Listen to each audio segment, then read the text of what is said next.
La nuit des contes présente Le nain jaune, un conte de Madame d'Aulnoy. Il était une fois une reine à laquelle il ne resta, de plusieurs enfants qu'elle avait eus, qu'une fille qui en valait plus de 1000. Mais sa mère, se voyant veuve, et n'ayant rien au monde de si cher que cette jeune princesse, elle avait une si terrible appréhension de la perdre, qu'elle ne la corrigeait point de ses défauts. De sorte que cette merveilleuse personne, qui se voyait d'une beauté plus céleste que mortelle, et destinée à porter une couronne, devint si fière et si entêtée de ses charmes naissants, qu'elle méprisait tout le monde. La reine, sa mère, aidait, par ses caresses et ses complaisances, à lui persuader qu'il n'y avait rien qui pût être digne d'elle. On la voyait presque toujours vêtue en Pallas ou en Diane, suivie des premières dames de la cour habillées en nymphes. Enfin, pour donner le dernier coup à sa vanité, la reine la nomma toute belle, et, l'ayant fait peindre par les plus habiles peintres, elle envoya son portrait chez plusieurs rois, avec lesquels elle entretenait une étroite amitié. Lorsqu'ils virent ce portrait, il n'y en eut aucun qui se défendît du pouvoir inévitable de ses charmes. Les uns en tombèrent malades, les autres en perdirent l'esprit, et les plus heureux arrivèrent en bonne santé auprès d'elle, mais sitôt qu'elle parut, devinrent ses esclaves. Il n'a jamais été une cour plus galante et plus polie. 20 rois, à l'envi, essayaient de lui plaire, et après avoir dépensé 300 ou 400 millions à lui donner seulement une fête, lorsqu'ils en avaient tiré un « cela est joli », ils se trouvaient trop récompensés. Les adorations qu'on avait pour elle ravissaient la reine. Il n'y avait point de jour qu'on ne reçût à sa cour 7 ou 8 000 sonnets, autant d'élégies, de madrigaux et de chansons qui étaient envoyés par tous les poètes de l'univers. Toute belle était l'unique objet de la prose et de la poésie des auteurs de son temps. L'on ne faisait jamais de feu de joie qu'avec ses vers, qui pétillaient et brûlaient mieux qu'aucune sorte de bois. La princesse avait déjà 15 ans, personne n'osait prétendre à l'honneur d'être son époux, et il n'y avait personne qui ne désirât de le devenir. Mais comment toucher un cœur de ce caractère? On se serait pendu 5 ou 6 fois par jour pour lui plaire qu'elle aurait traité cela de bagatelle. Ses amants murmuraient fort contre sa cruauté, et la reine, qui voulait la marier, ne savait comment s'y prendre pour l'y résoudre. « Ne voulez-vous pas, lui disait-elle parfois, rabattre un peu de cet orgueil insupportable qui vous fait regarder avec mépris tous les rois qui viennent à notre cour? Je veux vous en donner un. Vous n'avez aucune complaisance pour moi? » « Je suis si heureuse, lui répondait toute belle. Permettez, madame, que je demeure dans une tranquille indifférence. Si je l'avais une fois perdue, vous pourriez en être fâchée. Oui, répliquait la reine, j'en serais fâchée si vous aimiez quelque chose au-dessus de vous. Mais voyez ce qui vous demande, et sachez qu'il n'y en a point ailleurs qui les valent. Cela était vrai, mais la princesse, prévenue de son mérite, croyait valoir encore mieux, et peu à peu, par un entêtement de rester fille, elle commença de chagriner si fort sa mère qu'elle se repentit, mais trop tard, d'avoir eu tant de complaisance pour elle. Incertaine de ce qu'elle devait faire, elle fut toute seule chercher une célèbre fée, qu'on appelait la fée du désert. Mais il n'était pas aisé de la voir, car elle était gardée par des lions. La reine y aurait été bien empêchée si elle n'avait pas su depuis longtemps qu'il fallait leur jeter du gâteau, fait de farine de millet avec du sucre candi et des œufs de crocodile. Elle pétrit elle-même ce gâteau et le mit dans un petit panier à son bras. Comme elle était lasse d'avoir marché si longtemps, n'y étant point accoutumée, elle se coucha au pied d'un arbre pour prendre quelque repos. Insensiblement, elle s'assoupit, mais en se réveillant, elle trouva seulement son panier. Le gâteau n'y était plus. Et pour comble de malheur, elle entendit les grands lions venir, qui faisaient beaucoup de bruit, car ils l'avaient senti. « Hélas, que deviendrai-je » s'écria-t-elle douloureusement. « Je serai dévorée. » Elle pleurait, et n'ayant pas la force de faire un pas pour se sauver, elle se tenait contre l'arbre où elle avait dormi. En même temps, elle entendit « Chet, chet, hem, hem !» Elle regarde de tous côtés. En levant les yeux, elle aperçoit sur l'arbre un petit homme, qui n'avait qu'une coudée de haut. Il mangeait des oranges et lui dit « Ô reine, je vous connais bien, et je sais la crainte où vous êtes que les lions ne vous dévorent. Ce n'est pas sans raison que vous avez peur, car ils en ont dévoré bien d'autres, et pour comble de disgrâce, vous n'avez point de gâteau. »« Il faut me résoudre à la mort, dit la reine en soupirant. Hélas, j'y aurais moins de peine si ma chère fille était mariée. »« Quoi, vous avez une fille » s'écria le nain jaune. On le nommait ainsi à cause de la couleur de son teint et de l'oranger où il demeurait. Vraiment, je m'en réjouis, car je cherche une femme par terre et par mer. Voyez, si vous me la voulez promettre, Je vous garantirai des lions, des tigres et des ours. » La reine le regarda, et elle ne fut guère moins effrayée de son horrible petite figure qu'elle ne l'était déjà des lions. Elle rêvait et ne lui répondait rien. « Quoi, vous hésitez, madame » lui cria-t-il. « Il faut que vous n'aimiez guère la vie. » En même temps, la reine aperçut les lions sur le haut d'une colline, qui accouraient à elle. Ils avaient chacun 2 têtes, 8 pieds, 4 rangs de dents, et leur peau était aussi dure que l'écaille et aussi rouge que du maroquin. À cette vue, la pauvre reine, plus tremblante que la colombe quand elle aperçoit un Milan, cria de toute sa force. « Monsieur le nain, toute belle est à vous. »« Oh, dit-il d'un air dédaigneux, toute belle est trop belle, je n'en veux point, gardez-la. »« Eh, monseigneur, continua la reine affligée, ne la refusez pas, c'est la plus charmante princesse de l'univers. »« Eh bien, répliqua-t-il, je l'accepte par charité, mais souvenez-vous du don que vous m'en faites. » Aussitôt, l'oranger sur lequel il était s'ouvrit. La reine se jeta dedans à corps perdu. Il se referma et les lions n'attrapèrent rien. La reine était si troublée qu'elle ne voyait pas une porte ménagée dans cet arbre. Enfin, elle l'aperçut et l'ouvrit. Elle donnait dans un champ d'orties et de chardons. Il était entouré d'un fossé bourbeux, et un peu plus loin était une maisonnette fort basse, couverte de paille. Le nain jaune en sortit d'un air enjoué. Il avait des sabots, une jaquette de bure jaune, point de cheveux, de grandes oreilles, et tout l'air d'un petit scélérat. « Je suis ravi, dit-il à la reine. Madame ma belle-mère, que vous voyiez le petit château où votre toute belle vivra avec moi. Elle pourra nourrir de ses orties et de ses chardons. Un âne qui la portera à la promenade. Elle se garantira sous ce rustique toit de l'injure des saisons. Elle boira de cette eau et mangera quelques grenouilles qui s'y nourrissent grassement. Enfin, elle m'aura jour et nuit auprès d'elle, beau, dispos et gaillard comme vous me voyez, car je serais bien fâché que son ombre l'accompagnât mieux que moi. » L'infortunée reine, considérant tout d'un coup la déplorable vie que ce nain promettait à sa chère fille, et ne pouvant soutenir une idée si terrible, tomba de sa hauteur sans connaissance, et sans avoir eu la force de lui répondre un mot. Mais pendant qu'elle était ainsi, elle fut rapportée dans son lit bien proprement, avec les plus belles cornettes de nuit, et la fontange du meilleur air qu'elle eût mise de ses jours. La reine s'éveilla et se souvint de ce qui lui était arrivé. Elle n'en crut rien du tout, car se trouvant dans son palais au milieu de ses dames, sa fille à ses côtés, il n'y avait guère d'apparence qu'elle eût été au désert, qu'elle y eût couru de si grands périls, et que le nain l'en eût tirée à des conditions si dures, que de lui donner toute belle. Cependant, ses cornettes d'une dentelle rare, et le ruban, l'étonnaient autant que le rêve qu'elle croyait avoir fait, et dans l'excès de son inquiétude elle tomba dans une mélancolie si extraordinaire qu'elle ne pouvait presque plus ni parler ni manger, ni dormir. La princesse, qui l'aimait de tout son cœur, s'en inquiéta beaucoup. Elle la supplia plusieurs fois de lui dire ce qu'elle avait, mais la reine, cherchant des prétextes, lui répondait tantôt que c'était l'effet de sa mauvaise santé, et tantôt que quelqu'un de ses voisins la menaçait d'une grande guerre. Toute belle voyait bien que ces réponses étaient plausibles, mais que dans le fond, il y avait autre chose, et que la reine s'étudiait à le lui cacher. N'étant plus maîtresse de son inquiétude, elle prit la résolution d'aller trouver la fameuse fée du désert, dont le savoir faisait grand bruit partout. Elle avait aussi envie de lui demander son conseil pour demeurer fille ou pour se marier, car tout le monde la pressait fortement de choisir un époux. Elle prit soin de pétrir elle-même le gâteau qui pouvait apaiser la fureur des lions, et faisant semblant de se coucher le soir de bonne heure, elle sortit par un petit degré dérobé, le visage couvert d'un grand voile blanc qui tombait jusqu'à ses pieds. Et ainsi, seule, elle s'achemina vers la grotte où demeurait cette habile fée. Mais en arrivant à l'oranger fatal dont j'ai déjà parlé, elle le vit si couvert de fruits et de fleurs qu'il lui prit envie d'en cueillir. Elle posa sa corbeille par terre et prit des oranges qu'elle mangea. Quand il fut question de retrouver sa corbeille et son gâteau, il n'y avait plus rien. Elle s'inquiète, elle s'afflige, et voit tout d'un coup auprès d'elle l'affreux petit nain dont j'ai déjà parlé. « Qu'avez-vous, la belle fille? Qu'avez-vous à pleurer ?» lui dit-il. « Hélas, qui ne pleurerait, répondit-elle. J'ai perdu mon panier et mon gâteau, qui m'étaient si nécessaires pour arriver à bon port chez la fée du désert. »« Hé, que lui voulez-vous, belle fille ?» dit le petit magot. « Je suis son parent, son ami, et pour le moins aussi habile qu'elle. »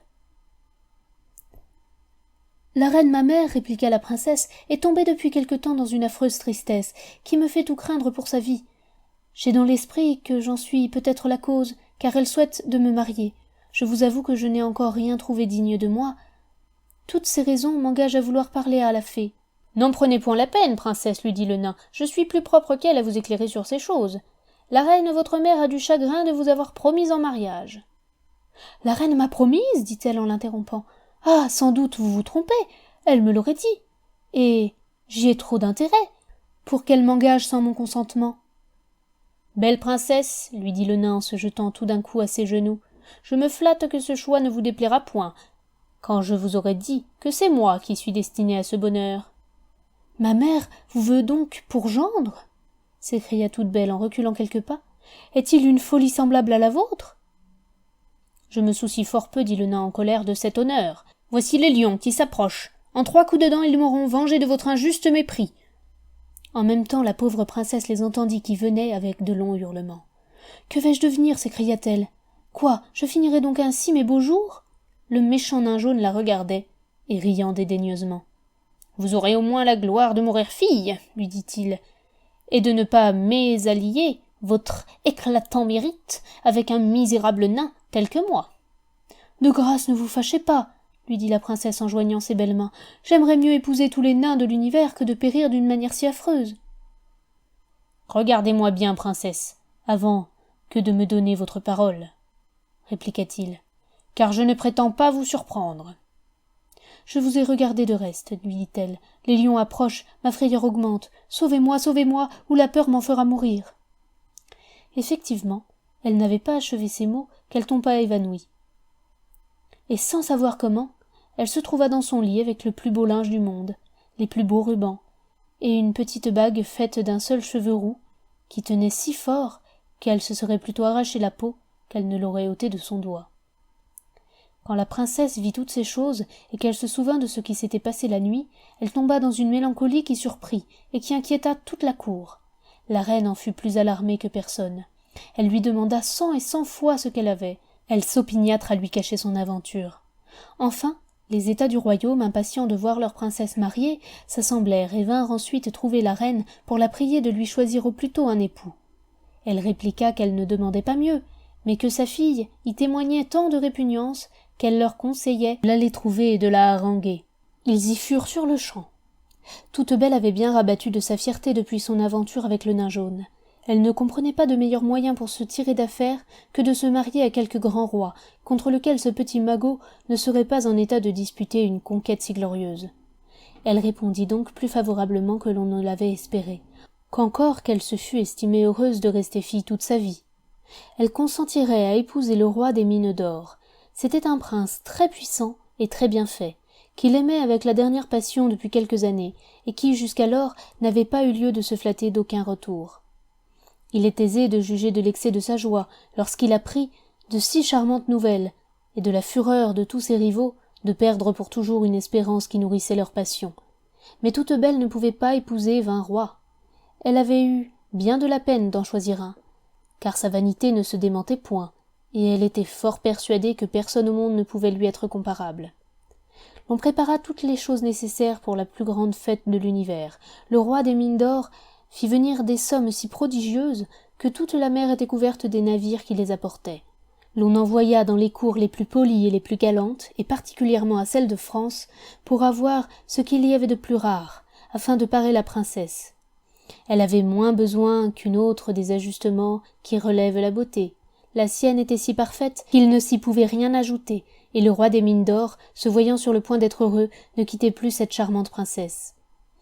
L'intérêt qu'elle avait à le connaître l'obligea de l'étudier avec soin. Elle lui découvrit tant de mérites, tant d'esprit, des sentiments si vifs et si délicats, enfin une si belle âme dans un corps si parfait, qu'elle commença de ressentir pour lui une partie de ce qu'il ressentait pour elle.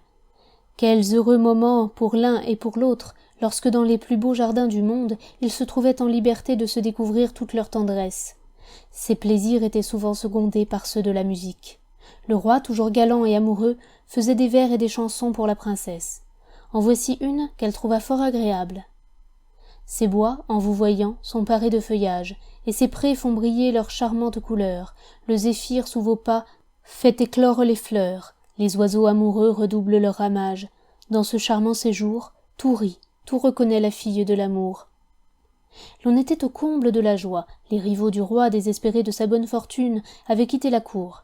Ils étaient retournés chez eux accablés de la plus vive douleur, ne pouvant être témoins du mariage de toute belle. Ils lui dirent adieu d'une manière si touchante qu'elle ne put s'empêcher de les plaindre. « Ah, madame, lui dit le roi des mines d'or, quel larcin me faites-vous aujourd'hui? Vous accordez votre pitié à des amants qui sont trop payés de leur peine par un seul de vos regards. »« Je serais fâchée, répliqua Toute-Belle, que vous fussiez insensible à la compassion que j'ai témoignée au prince qui me perde pour toujours. C'est une preuve de votre délicatesse dont je vous tiens compte. Mais, seigneur, leur état est si différent du vôtre. Vous devez être si content de moi. Ils ont si peu de sujets de s'en louer, que vous ne devez pas pousser plus loin votre jalousie. » Le roi des mines d'or, tout confus de la manière obligeante dont la princesse prenait une chose qui pouvait la chagriner, se jeta à ses pieds, et lui baisant les mains, il lui demanda 1000 fois pardon. Enfin, ce jour tant attendu et tant souhaité arriva. Tout étant prêt pour les noces de Toute-Belle, les instruments et les trompettes annoncèrent par toute la ville cette grande fête. L'on tapissa les rues. Elles furent jonchées de fleurs. Le peuple en foule accourut dans la grande place du palais. La reine ravie s'était à peine couchée, et elle se leva plus matin que l'aurore pour donner les ordres nécessaires, et pour choisir les pierreries dont la princesse devait être parée. Ce n'était que diamants jusqu'à ses souliers, ils en étaient faits. Sa robe de brocart d'argent était chamarrée d'une douzaine de rayons du soleil que l'on avait achetés bien cher, mais aussi rien n'était plus brillant, et il n'y avait que la beauté de cette princesse qui pût être plus éclatante. Une riche couronne ornait sa tête, ses cheveux flottaient jusqu'à ses pieds, et la majesté de sa taille se faisait distinguer au milieu de toutes les dames qui l'accompagnaient. Le roi des mines d'or n'était pas moins accompli ni moins magnifique. Sa joie paraissait sur son visage, et dans toutes ses actions. Personne ne l'abordait qui ne s'en retournait chargé de ses libéralités, car il avait fait arranger autour de sa salle des festins 1000 tonneaux remplis d'or, et de grands sacs de velours en broderie de perles, que l'on remplissait de pistoles. Chacun en pouvait tenir 100 000. On les donnait indifféremment à ceux qui tendaient la main, de sorte que cette petite cérémonie, qui n'était pas une des moins utiles et des moins agréables de la noce, y attira beaucoup de personnes qui étaient peu sensibles à tous les autres plaisirs. La reine et la princesse s'avançaient pour sortir avec le roi, lorsqu'elles virent entrer dans une longue galerie où elles étaient 2 gros coqs d'Inde qui traînaient une boîte fort mal faite. Il venait derrière eux une grande vieille, dont l'âge avancé et la décrépitude ne surprirent pas moins que son extrême laideur. Elle s'appuyait sur une béquille. Elle avait une fraise de taffetas noir, un chaperon de velours rouge, un vertugadin en guenilles. Elle fit 3 tours avec les coqs d'Inde sans dire une parole. Puis s'arrêtant au milieu de la galerie, et branlant sa béquille d'une manière menaçante. « Oh oh, reine, oh oh, princesse !» s'écria-t-elle. « Vous prétendez donc fausser impunément la parole que vous avez donnée à mon ami le nain jaune ? Je suis la fée du désert. Sans lui, sans son oranger, ne savez-vous pas que mes grands lions vous auraient dévoré ? L'on ne souffre pas dans le royaume de féerie de telles insultes. Songez promptement à ce que vous voulez faire, car je jure par mon escoffion que vous l'épouserez, ou que je brûlerai ma béquille. »« Ah, princesse, dit la reine en pleurant, qu'est-ce que j'apprends ? Qu'avez-vous promis ? » ?»« Ah, ma mère, répliqua douloureusement Toute-Belle, qu'avez-vous promis vous-même ?» Le roi des mines d'or, indigné de ce qui se passait, et que cette méchante vieille vint s'opposer à sa félicité, s'approcha d'elle, l'épée à la main, et la portant à sa gorge. « Malheureuse, lui dit-il, éloigne-toi de ces lieux, pour jamais, ou la perte de ta vie me vengera de ta malice. » Il eut à peine prononcé ces mots que le dessus de la boîte sauta jusqu'au plancher avec un bruit affreux, et l'on en vit sortir le nain jaune, monté sur un gros chat d'Espagne, qui vint se mettre entre la fée du désert et le roi des mines d'or. « Jeune téméraire, lui dit-il, ne pense pas outrager cette illustre fée.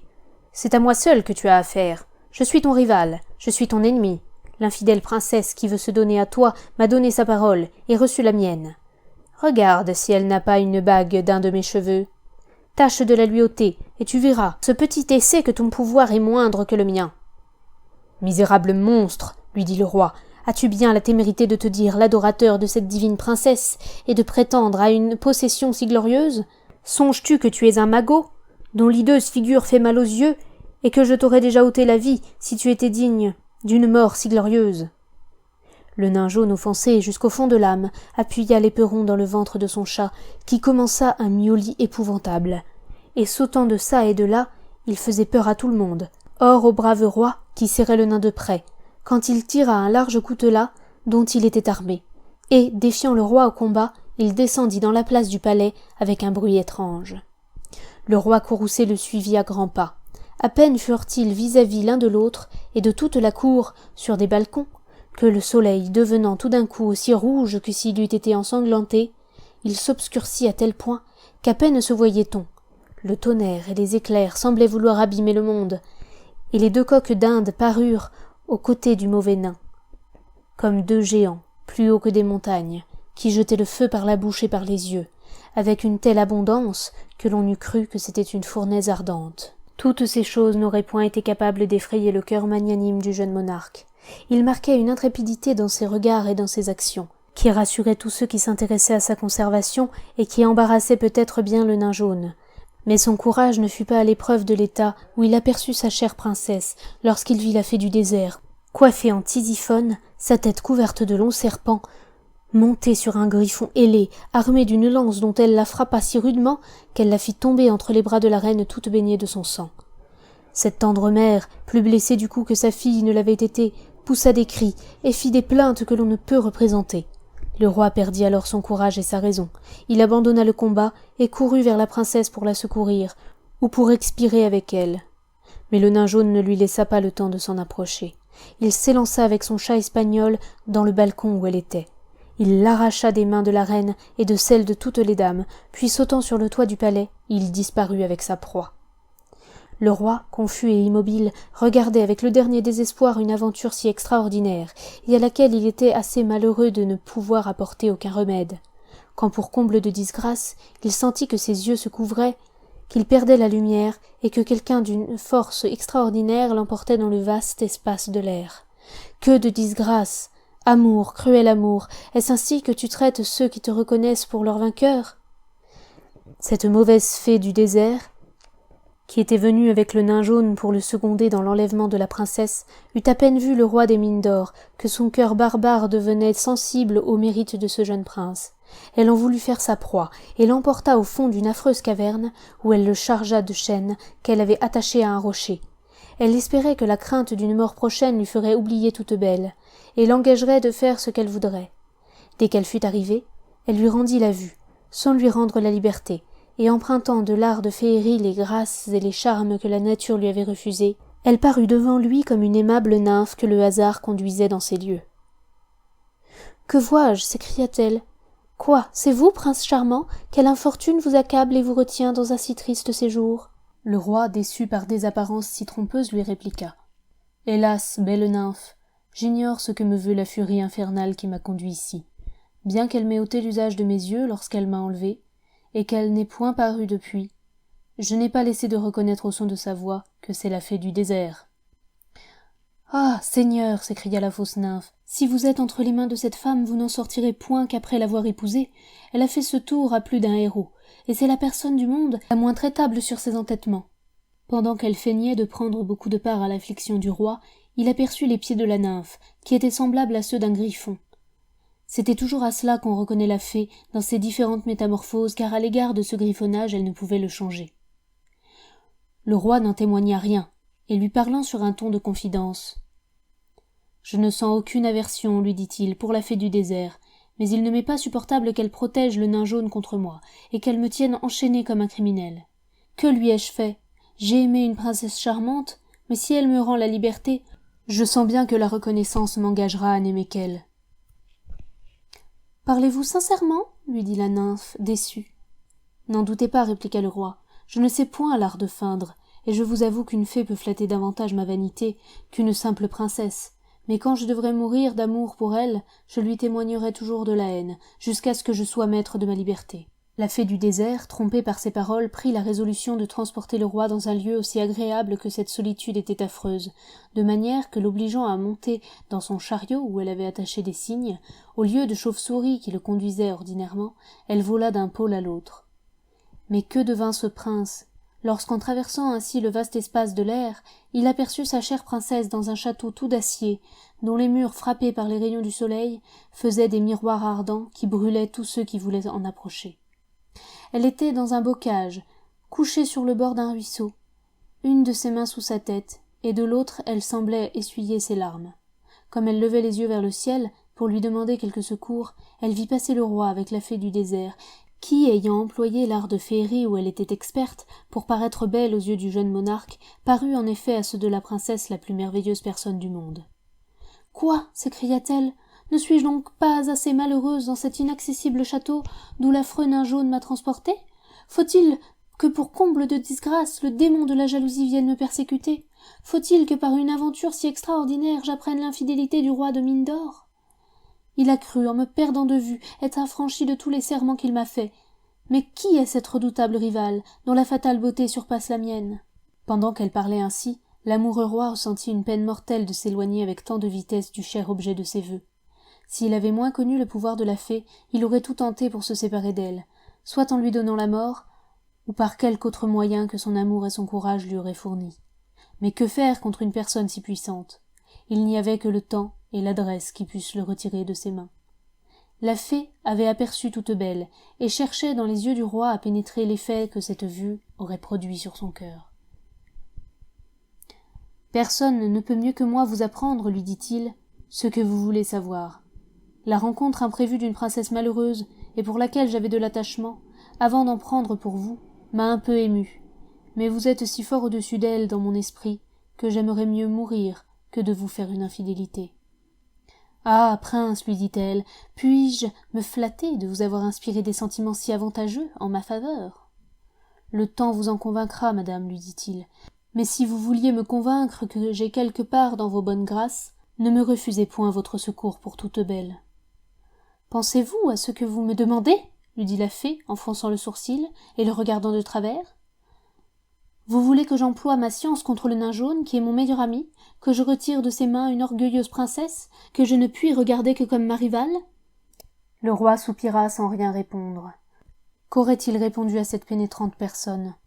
Ils arrivèrent dans une vaste prairie, émaillée de 1000 fleurs différentes. Une profonde rivière l'entourait, et plusieurs ruisseaux de fontaines coulaient doucement sous des arbres touffus, où l'on trouvait une fraîcheur éternelle. On voyait dans l'éloignement s'élever un superbe palais, dont les murs étaient de transparents émeraudes. Aussitôt que les cygnes qui conduisaient la fée se furent abaissés sous un portique, dont le pavé était de diamants, et les voûtes de rubis, il parut de tous côtés 1000 belles personnes, qui vinrent la recevoir avec de grandes acclamations de joie. Elle chantait ces paroles. Quand l'amour veut d'un cœur remporter la victoire, on fait pour résister des efforts superflus. On ne fait qu'augmenter sa gloire. Les plus puissants vainqueurs sont les premiers vaincus. La fée du désert était ravie d'entendre chanter ses amours. Elle conduisit le roi dans le plus superbe appartement qu'il se soit jamais vu de mémoire de fée, et elle l'y laissa quelques moments pour qu'il ne se crût pas absolument captif. Il se douta bien qu'elle ne s'éloignait guère, et qu'en quelques lieux cachés elle observait ce qu'il faisait. Cela l'obligea de s'approcher d'un grand miroir, et s'adressant à lui. « Fidèle conseiller, lui dit-il, permets que je voie ce que je peux faire pour me rendre agréable à la charmante fée du désert, car l'envie que j'ai de lui plaire m'occupe sans cesse. » Aussitôt il se peigna, se poudra, se mit une mouche, et voyant sur une table un habit plus magnifique que le sien, il le mit en diligence. La fée entra si transportée de joie qu'elle ne pouvait la modérer. « Je vous tiens compte, lui dit-elle, des soins que vous prenez pour me plaire. Vous en avez trouvé le secret, même sans le chercher. Jugez donc, Seigneur, s'il vous sera difficile, lorsque vous le voudrez. » Le roi, qui avait des raisons pour dire des douceurs à la vieille fée, ne les épargna pas, et il en obtint insensiblement la liberté de s'aller promener le long du rivage de la mer. Elle l'avait rendue par son art si terrible et si orageuse qu'il n'y avait point de pilote assez hardi pour naviguer dessus. Ainsi, elle ne devait rien craindre de la complaisance qu'elle avait pour son prisonnier. Il sentit quelque soulagement à ses peines de pouvoir rêver seul, sans être interrompu par sa méchante geôlière. Après avoir marché assez longtemps sur le sable, il se baissa et écrivit ces vers avec une canne qu'il tenait dans sa main. « Enfin je puis en liberté adoucir mes douleurs par un torrent de larmes. Hélas, je ne vois plus les charmes de l'adorable objet qui m'avait enchanté. Toi qui rends aux mortels ce bord inaccessible, mer orageuse, mer terrible, que poussent les vents furieux, tantôt jusqu'aux enfers et tantôt jusqu'aux cieux, mon cœur est encore moins paisible que tu ne parais à mes yeux. Toute-Belle, ô destin barbare, je perds l'objet de mon amour, ô ciel, dont l'intérêt m'en sépare. Pourquoi différes-tu de me ravir le jour? Divinité des ondes, vous avez de l'amour ressenti le pouvoir, sortez de vos grottes profondes, secourez un amant réduit au désespoir. » Comme il écrivait, il entendit une voix qui attirait malgré lui toute son attention, et voyant que les flots grossissaient, il regardait de tous côtés, lorsqu'il aperçut une femme d'une beauté extraordinaire. Son corps n'était couvert que par ses longs cheveux qui, doucement agités par des zéphyrs, flottaient sur l'onde. Elle tenait un miroir dans l'une de ses mains et un peigne dans l'autre. Une longue queue de poisson avec des nageoires terminait son corps. Le roi demeura bien surpris d'une rencontre si extraordinaire. Bien qu'elle fût à portée de lui parler, elle lui dit « Je sais le triste état où vous êtes réduit par l'éloignement de votre princesse et par la bizarre passion que la fée du désert a prise pour vous. Si vous le voulez, je vous tirerai de ce lieu fatal où vous languirez, peut-être, encore plus de 30 ans. » Le roi ne savait que répondre à cette proposition. Ce n'était pas manque d'envie de sortir de captivité, mais il craignait que la fée du désert n'eût emprunté cette figure pour le décevoir. Comme il hésitait, la sirène, qui devina ses pensées, lui dit « Ne croyez pas que ce soit un piège que je vous tends. Je suis de trop bonne foi pour vouloir servir nos ennemis. Le procédé de la fée du désert et celui du nain jaune m'ont aigri contre eux. Je vois tous les jours votre infortunée princesse. Sa beauté et son mérite me font une égale pitié, et je vous le répète encore, si vous avez de la confiance en moi, je vous sauverai. »« J'y en ai une si parfaite, s'écria le roi, que je ferai tout ce que vous m'ordonnerez. Mais puisque vous avez vu ma princesse, apprenez-moi de ses nouvelles. »« Nous perdrions trop de temps à nous en entretenir, lui dit-elle. Venez avec moi, je vais vous porter au château d'Acier, et laisser sur ce rivage une figure qui vous ressemblera si fort que la fée en sera la dupe. » Elle coupa aussitôt des joncs marins. Elle en fit un gros paquet, et soufflant 3 fois dessus, elle leur dit « Joncs marins, mes amis, je vous ordonne de rester étendus sur le sable, sans en partir jusqu'à ce que la fée du désert vous vienne enlever. » Les joncs parurent, couverts de peau, et si semblables au roi des mines d'or, qu'il n'avait jamais vu une chose si surprenante. Ils étaient vêtus d'un habit comme le sien. Ils étaient pâles et défaits, comme s'il se fût noyé. En même temps, la bonne sirène fit asseoir le roi sur sa grande queue de poisson, et tous les deux voguèrent en pleine mer, avec une égale satisfaction. « Je veux bien à présent, lui dit-elle, vous apprendre que lorsque le méchant nain jaune eut enlevé Toute-Belle, il la mit, malgré la blessure que la fée du désert lui avait faite, en trousse derrière lui sur son terrible chat d'Espagne. Elle perdait tant de sang, et elle était si troublée de cette aventure, que ses forces l'abandonnèrent. Elle resta évanouie pendant tout le chemin. Mais le nain jaune ne voulut point s'arrêter pour la secourir, qu'il ne se vit en sûreté dans son terrible palais d'acier.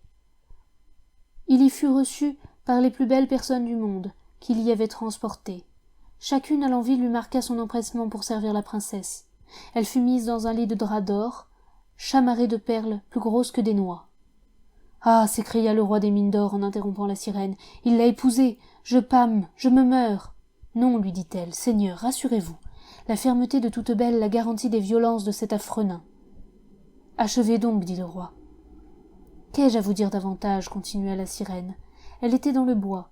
Lorsque vous avez passé, elle vous a vu avec la fée du désert. Elle était si fardée qu'elle lui apparut d'une beauté supérieure à la sienne.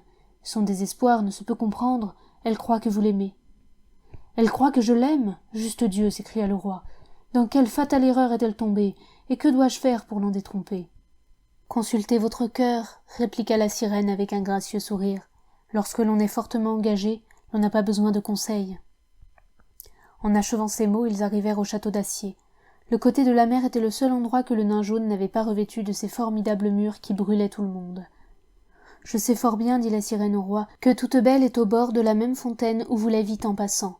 Mais comme vous aurez des ennemis à combattre avant que d'y arriver, voici une épée avec laquelle vous pouvez tout entreprendre et affronter les plus grands périls, pourvu que vous ne la laissiez pas tomber.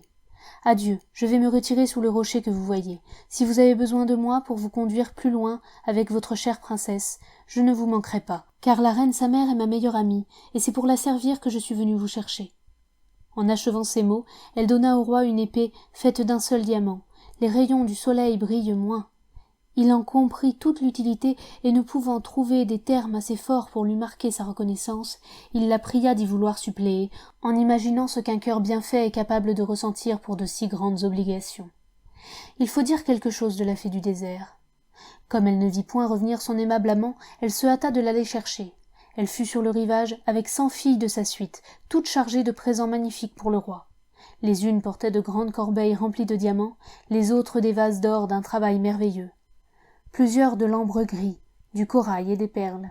D'autres avaient sur leur tête des ballots d'étoffes d'une richesse inconcevable. Quelques autres encore des fruits, des fleurs et jusqu'à des oiseaux. Mais que devint la fée, qui marchait après cette galante et nombreuse troupe lorsqu'elle aperçut les joncs marins, si semblables au roi des mines d'or, que l'on n'y reconnaissait aucune différence?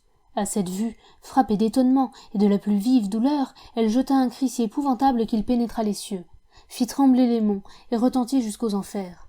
Mégère furieuse, Alecto, Tisiphone ne sauraient prendre des figures plus redoutables que celles qu'elle prit.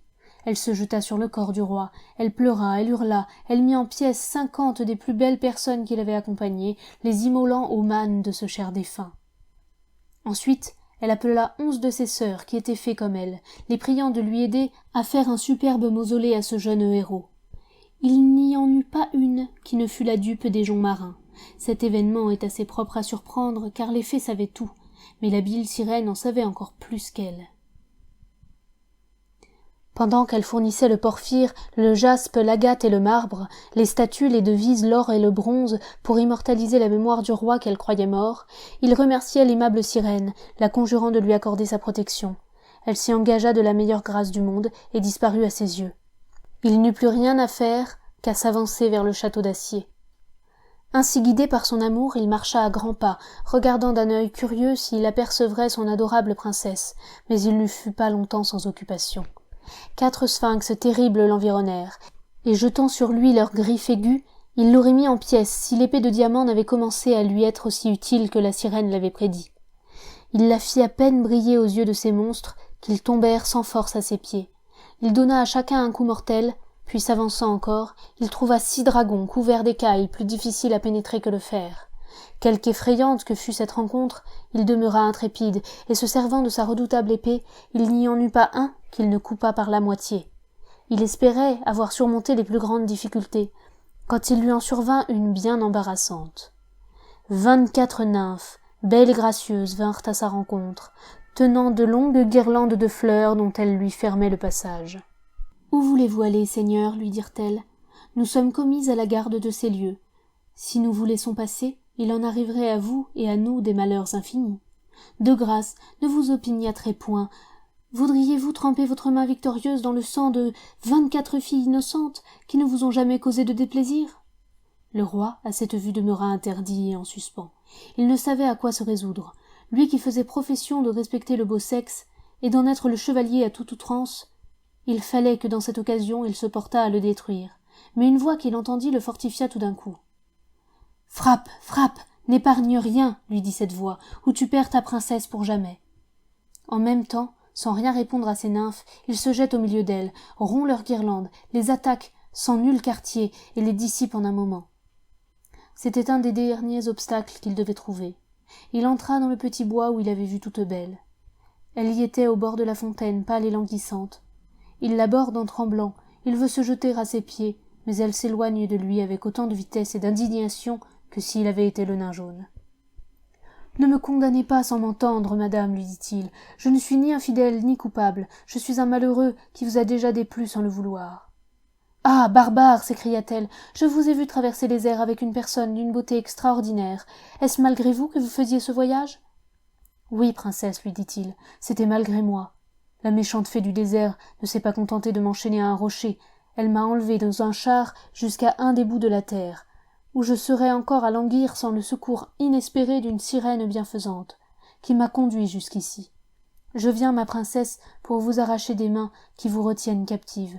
Ne refusez pas le secours du plus fidèle de tous les amants. » Il se jeta à ses pieds, et l'arrêtant par sa robe, il laissa malheureusement tomber sa redoutable épée. Le nain jaune, qui se tenait caché sous une laitue, ne la vit pas plutôt hors de la main du roi qu'en connaissant tout le pouvoir, il se jeta dessus et s'en saisit. La princesse poussa un cri terrible en aperçant le nain, mais ses plaintes ne servirent qu'à aigrir ce petit monstre. Avec 2 mots de son grimoire, il fit paraître 2 géants, qui chargèrent le roi de chaînes et de fer. « C'est à présent, dit le nain, que je suis maître de la destinée de mon rival. Mais je lui veux bien accorder la vie et la liberté de partir de ces lieux, pourvu que, sans différer, vous consentiez à m'épouser. »« Ah, que je meure plutôt 1000 fois !» s'écria l'amoureux roi. « Que vous mouriez, hélas !» dit la princesse. « Seigneur, est-il rien de si terrible ?» que vous deveniez la victime de ce monstre, répliqua le roi. Est-il rien de si affreux? Mourons donc ensemble, continua-t-elle. Laissez-moi, ma princesse, la consolation de mourir pour vous. Je consens plutôt, dit-elle au nain, à ce que vous souhaitez. À mes yeux, reprit le roi, à mes yeux, vous en ferez votre époux, cruelle princesse, la vie me serait odieuse. Non, dit le nain jaune, ce ne sera point à tes yeux que je deviendrai son époux, un rival aimé, mais trop redoutable. En achevant ces mots, malgré les pleurs et les cris de toute belle, il frappa le roi droit au cœur et l'étendit à ses pieds. La princesse, ne pouvant survivre à son cher amant, se laissa tomber sur son corps, et ne fut pas longtemps sans unir son âme à la sienne. C'est ainsi que périrent ces illustres infortunés, sans que la sirène n'y pût apporter aucun remède, car la force du charme était dans l'épée de diamant. Le méchant nain aima mieux voir la princesse privée de vie que de la voir entre les bras d'un autre, et la fée du désert, ayant appris cette aventure, détruisit le mausolée qu'elle avait élevé, concevant autant de haine pour la mémoire du roi des mines d'or qu'elle avait conçu de passion pour sa personne. La secourable sirène, désolée d'un si grand malheur, ne put rien obtenir du destin de les métamorphoser en palmiers. Ces deux corps si parfaits devinrent deux beaux arbres, conservant toujours un amour fidèle l'un pour l'autre. Ils se caressent de leurs branches entrelacées et immortalisent leur feu par leur tendre union.